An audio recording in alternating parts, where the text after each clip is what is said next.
Welcome to Recommended Weekly, where each week, believe it or not, I'll be recommending you 15 songs and artists from all things indie and alternative. Now, these songs have been curated using two specific requirements. They either have less than 1 million streams, or I feel they deserve more recognition. Each weekly episode, I'll feature new artists and songs to help you grow and expand your music library, and all the songs will be added week by week into a Spotify playlist, which you can find a link to in the description below. And with that out of the way, let's get into the first recommendation. Okay, first up we have Lord Knows Best by Dirty Beaches. Dirty Beaches, aka Alex Zhang Hung Tai, is a Taiwanese-Canadian musician and actor. He's been making music under the names of Last Lizard and Dirty Beaches for quite a few years now, and the band did begin as a one-man band utilising sampling and things like that due to Alex's love for hip-hop. And most of his work was instrumental, but he started using vocals in his 2011 album Badlands, which is what the album Lord Knows Best features on. The song is his most popular on Spotify with over 5 million plays, but it's such a cool and unique song. It's so dark and distant with some really dreamy vocals and a really cool piano riff that loops throughout the song. It's the perfect song to add to your playlist if you like darker music. Up next we have The Strokes with Killing Lies.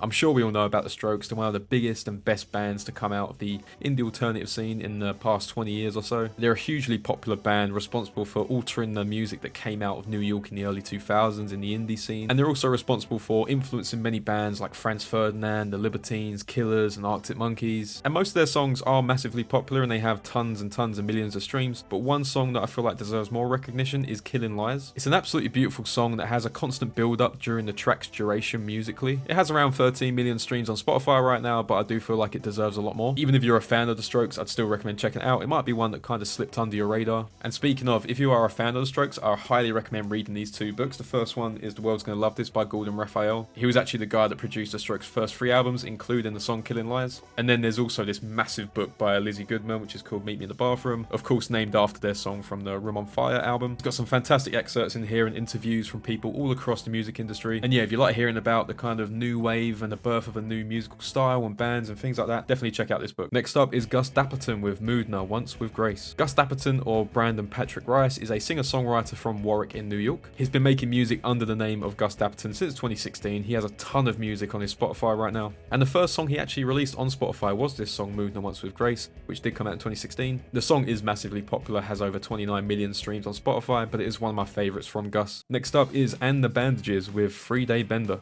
And the Bandages are a 4-piece alternative rock band from Glasgow in Scotland. There doesn't actually seem to be too much information about them online, but they do seem like a relatively new band with only 2 songs released on Spotify so far. Both came out this year. The first one being 3-Day Bender, which did come out in March. It's a great rock tune with a really great guitar melody outro as well. Currently has 33,000 streams on Spotify, so definitely check it out. Up next is Jayomi with A Letter from Elise. John Woo, aka Jayomi, is a Seattle-based singer-songwriter, multi-instrumentalist, and he describes his music as the perfect accompaniment to a quiet, rainy day at home. He actually began as a kid playing classical music, playing the piano when he was 7, and then several years later he moved on to the violin, and you can definitely see that influence in some of his music. Jayomi is actually really popular in Asia, with most of the streams on Spotify coming from that side of the world, and Jayomi has released a few singles and an album in the last couple of years, with A Letter to Elise being the first he released back in 2019. It currently has over 500,000 streams on Spotify, and it's an obvious nod to the Cure's 1992 song A Letter to Elise. Next song on the list is Sports with Whatever You Want. Sports are a dream pop band from Oklahoma, and they started making music in school, with the name coming from them being so self-aware that they're very unfit and unathletic. The guitarist and the bassist are actually brothers, and they describe their music as 80s inspired breezy indie pop. Sports do have some massive songs, with You Are the Right One being the most popular, and they've got tons of singles and EPs, and they have actually released 4 full-length albums. But the song I'm focusing on is called Whatever You Want, which came out in 2016 as part of the album People Can't Stop Chillin'. It's a lovely somber song and a perfect song to listen to on a late night drive. Next up is Warren Tin with Sensitivity. Warren Tin is an artist from West LA known for making lo-fi indie pop music. He actually began writing and playing his original music during his school days in Santa Monica in California, where he went on to eventually build a backyard music studio where he currently writes and records all of his own stuff. He's got a few EPs and singles plus 2 albums, but the song I wanted to feature is called Sensitivity, which came out in 2016 as part of his debut album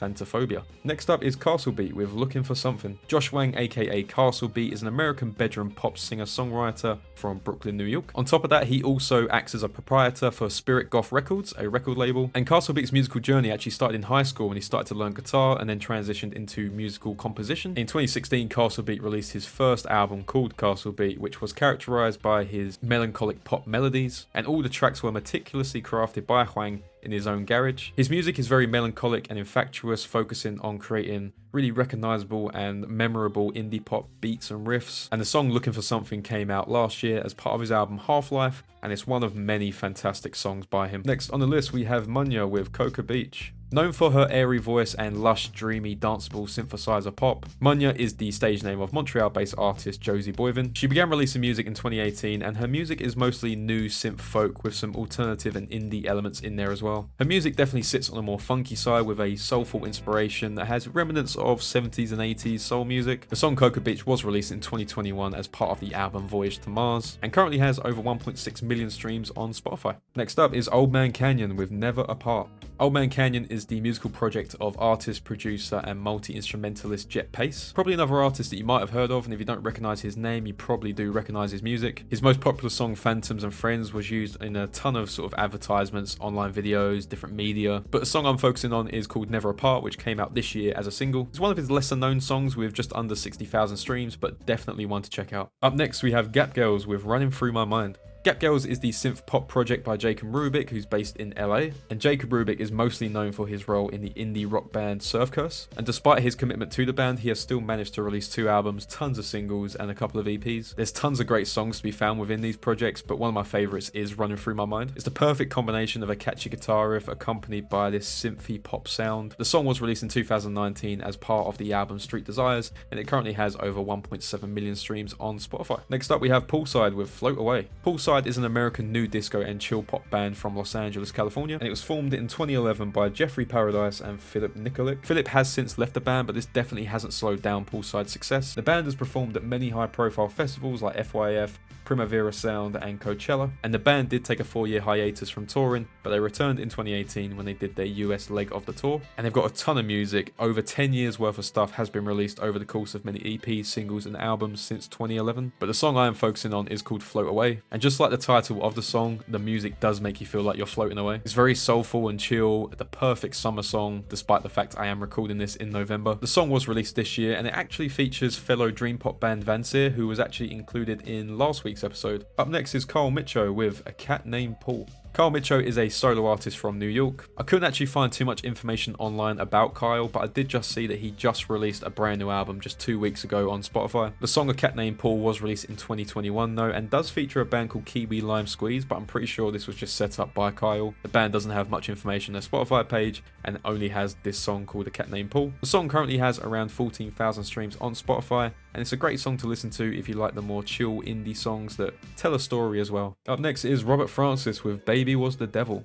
Robert Francis is a multi-instrumentalist singer-songwriter from Los Angeles, California. He actually released his first album back in 2017, and he's released tons and tons of music since. If you go to his profile page on Spotify, it actually has 2 albums, one from 1975 and one from 1930, so I'm pretty sure these aren't him unless he's a vampire. But the song Baby Was the Devil was released in 2014 as part of the album Heaven. The song currently has 1.5 million streams on Spotify, and it's a great song for people who like artists like Lord Huron, or if you like more indie folk style songs. And so the very last song on this week's episode is Royel Otis with Kool-Aid. One of the best bands I've discovered recently, and one of the most exciting bands that I've seen over the last couple of years, is the Australian rock band Royel Otis. Now, they burst onto the scene with their song Oysters in My Pocket, and since then they have released their debut album called Sofa Kings. I actually recently reacted to that album, and a video will be on my channel within the next week, so if you're interested in seeing that, please feel free to subscribe. And on that album is a song called Kool-Aid, which currently has around 4 million streams on Spotify. It's an unbelievable song and it has a really good music video as well. Definitely check that out on YouTube. I really love the signature sound that the band's managed to create in a really short space of time,